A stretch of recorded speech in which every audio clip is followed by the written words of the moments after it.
This means that we will have 8 multinational NATO battle groups all along the eastern flank. Німеччина має потенціал game changer. Все очевидно, чим раніше Україна зможе отримати. НАТО, конечно, втягивается в войну на Украине. Ну, о чем мы говорим? Поставки идут военной техники, тяжелой техники. In an increasingly interconnected global landscape, regional conflicts reverberate far beyond their immediate theaters. The ongoing Russia-Ukraine conflict has drawn significant attention and resources from Western powers, particularly the United States. I want you to know that all the people of Ukraine to know as well. The American people have been with you every step of the way, and we will stay with you. Simultaneously, the Middle East simmers with volatility, with actors such as Israel, Hamas, Hezbollah, and the Houthis edging closer to war. In this turbulence, China sees opportunities to assert its dominance in the South China Sea, SCS, potentially destabilizing Southeast Asia and testing U.S. security commitments in the region.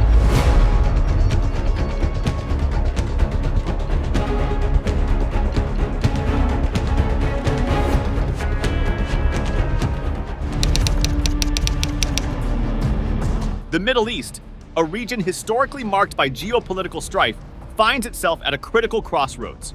Since the surprise attack by Hamas on Israel on October 7th, the Israeli-Palestinian conflict has escalated dramatically. The situation is further complicated by the threat posed by Hezbollah in Lebanon, backed by Iran, to Israel's northern settlements. Meanwhile, the Houthis in Yemen, also backed by Iran, have disrupted maritime traffic in the Red Sea, adding another layer of complexity to the already volatile situation. With the prospect of war seeming imminent, Israel hopes for a swift victory through a blitzkrieg, but U.S. officials foresee a protracted conflict that could bog down the region and threaten long-term peace. In light of these escalating tensions, the U.S. has offered significant assurances to Israel. Senior U.S. officials have reassured their Israeli counterparts that if a full-scale war breaks out on Israel's northern border with Hezbollah, the Biden administration is fully prepared to back its ally. This assurance comes amidst increasing cross-border attacks between Israel and the Iran-backed Hezbollah, heightening fears of another full-fledged conflict in the Middle East. However, U.S. officials have serious concerns that in the event of a full-blown war between Israel and Hezbollah, the Iran-backed militant group could overwhelm Israel's air defenses in the north, including the Iron Dome system. We begin with breaking news coming out of Lebanon, where Hezbollah has released a video of what it says is undetected drone footage of sensitive military sites in Israel. Now, the head of Hezbollah says his fighters are ready in case of a war with Israel.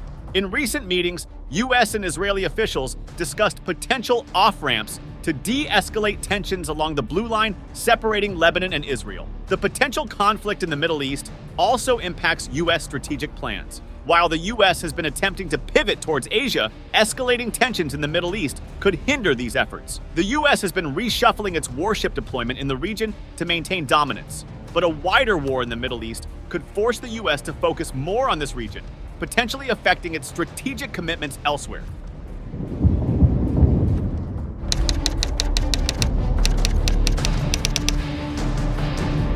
The conflict in Ukraine grinds on, marked by intense fighting as Ukrainian forces launch offensives to regain lost territory. Despite a recent peace summit in Switzerland, the path towards resolution remains daunting. The summit yielded a joint communiqué on a peace framework, supported by a majority of attendees, pledging concrete steps on critical issues like nuclear threats, food security, and prisoner exchanges. However, Russia's absence cast a long shadow, with its spokesman Dmitry Peskov dismissing the talks as irrelevant. These developments highlight the conflict's protracted nature and the difficulty of finding a solution without all parties at the table.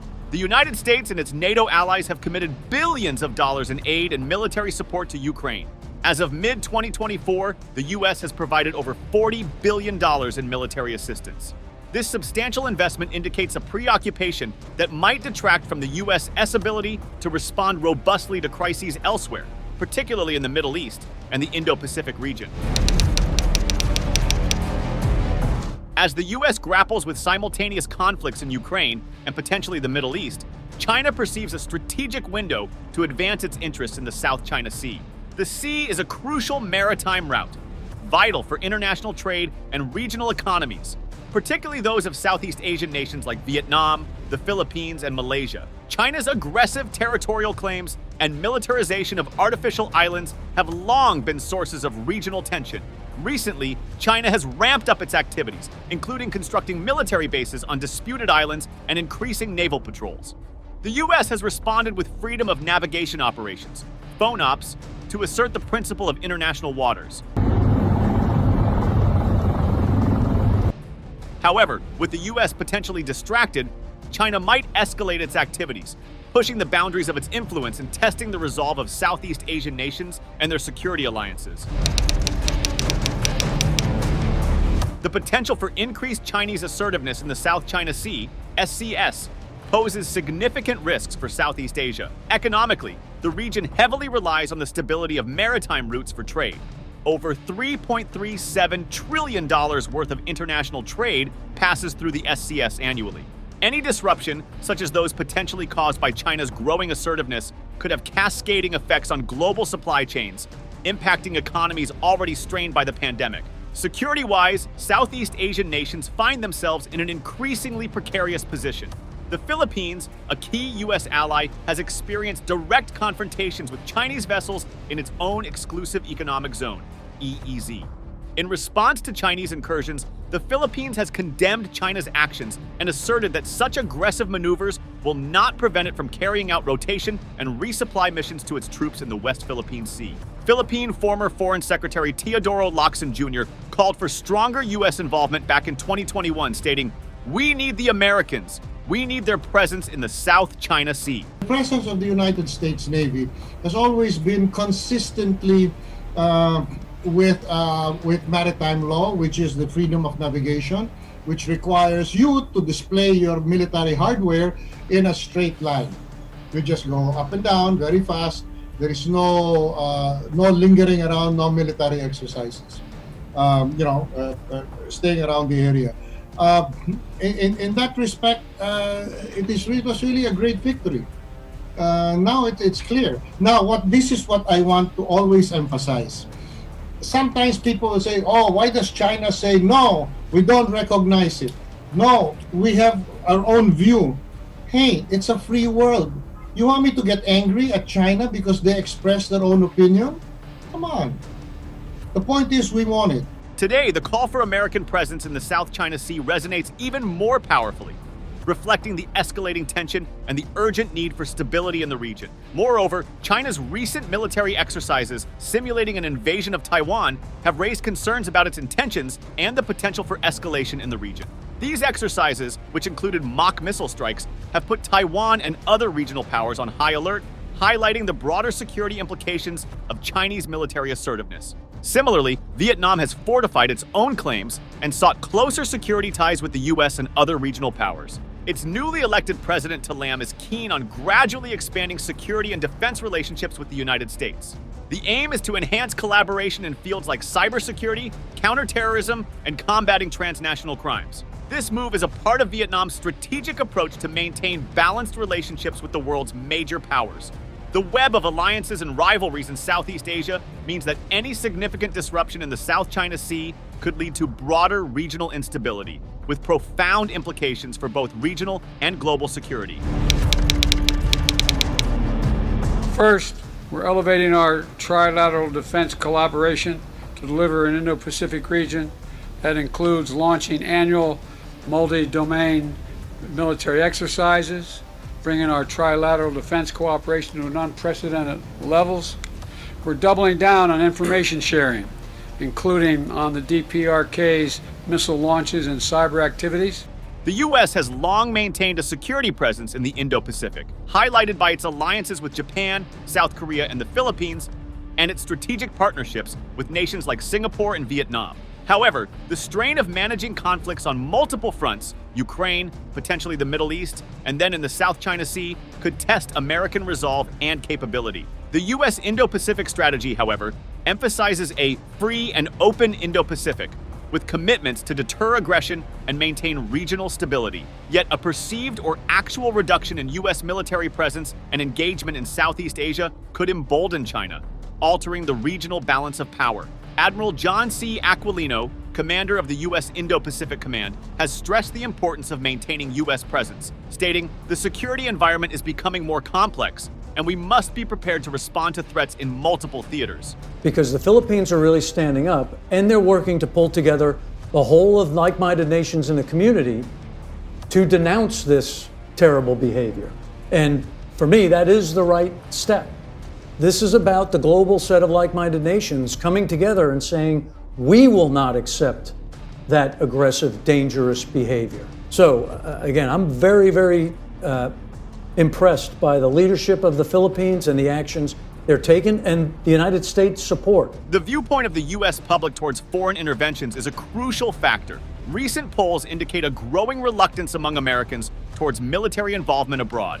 If this sentiment continues to intensify, it could influence U.S. strategic considerations. The impact of this domestic pressure on the US's determination to uphold its security commitments in the Indo-Pacific and the Arab world remains to be seen. China is likely to perceive the US's preoccupation with other global conflicts as an opportune moment to consolidate its position in the SCS. Beijing has historically sought to avoid direct military confrontation with the US, opting instead for incremental gains through strategic maneuvers.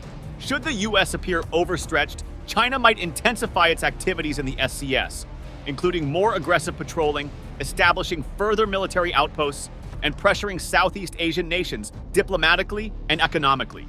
Yan Xuetong, a prominent Chinese scholar of international relations, asserts that China's strategy aims to secure regional dominance and protect maritime interests. He advocates for enhancing comprehensive national power through a balanced approach, strengthening control over the SCS while avoiding direct conflict with the US. When the US uses the term multilateralism, it including the concept of competition.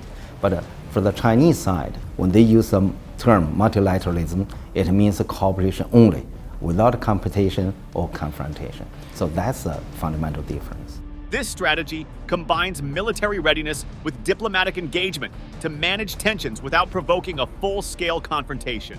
Diplomatic engagement plays a crucial role in China's strategy.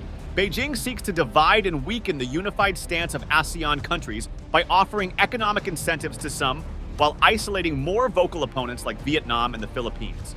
China's Belt and Road Initiative, BRI, exemplifies this, as Beijing leverages economic investments to expand its influence across Southeast Asia. Nations such as Cambodia and Laos, heavily reliant on Chinese investments, might find it challenging to oppose Chinese ambitions in the SCS. Chinese Foreign Ministry spokesperson Zhao Lijian has reiterated China's stance, asserting China has indisputable sovereignty over the South China Sea islands and their adjacent waters. 中国军队在南海西沙群岛附近有关训练活动，是中国军队在中国近海开展的例行安排，不针对任何国家，与南海争议无关。有关的指责毫无根据，也毫无道理。 China's diplomatic efforts are complemented by its participation in regional forums and international organizations, where it aims to shape the narrative and build support for its claims. This multifaceted approach allows China to advance its strategic objectives while managing the risks of direct confrontation. As the U.S. navigates conflicts in Ukraine and the Middle East, China's opportunity to consolidate SCS claims heightens, reshaping Southeast Asia's geopolitical dynamics. The web of global geopolitics suggests that a wider conflict in the Middle East would have profound implications beyond its immediate vicinity, potentially destabilizing Southeast Asia and altering the strategic dynamics of the South China Sea. For Southeast Asian nations, the challenge lies in understanding this complex landscape, balancing their security needs with economic realities. For the U.S., maintaining its security commitments in the Indo-Pacific while addressing crises elsewhere will be a formidable test of its global leadership and strategic resilience. As the world watches developments in the Middle East, the stakes for Southeast Asia and the broader Indo-Pacific region cannot be overstated.